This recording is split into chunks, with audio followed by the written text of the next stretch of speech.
বাবার চোখের সামনে নৃশংসভাবে ছুরিকাঘাতে হত্যা করা হয় হৃদয়কে। ছেলেকে হারিয়ে বারবার মোছা যাচ্ছেন বাবা বাবু মিয়া আকন্দ।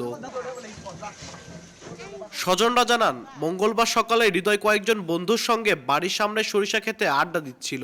এক পর্যায়ে তারা তর্কে জড়িয়ে ধস্তাধস্তি শুরু করে। এ সময় বন্ধুরা হৃদয়কে উপর্যুপরি ছুরিকাঘাত করে পালিয়ে যায়। গুরুতর আহত অবস্থায় তাকে উদ্ধার করে শহীদ জিয়াউর রহমান মেডিকেল কলেজ হাসপাতালে নেওয়ার পথে মারা যায় সে।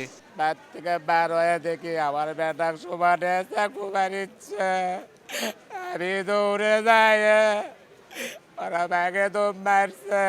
যারা অপরাধ করছে তাকে অবশ্যই আইনের আওতায় নিয়ে আসা হোক। আমরা কঠিন বিচার চাই। এগুলো সন্ত্রাস, এগুলো নিশাখোর পাড়ার ভিতর বেশি হয়ে গেছে। মাদক সংক্রান্ত বিরোধের জেরে এ হত্যাকাণ্ড প্রাথমিকভাবে ধারণা করছে পুলিশ। হৃদয় এবং তার সাথে যারা ছিল বন্ধু বান্ধবী, তারা মাদকের সাথে সম্পৃক্ত প্রাথমিকভাবে জানা যায়।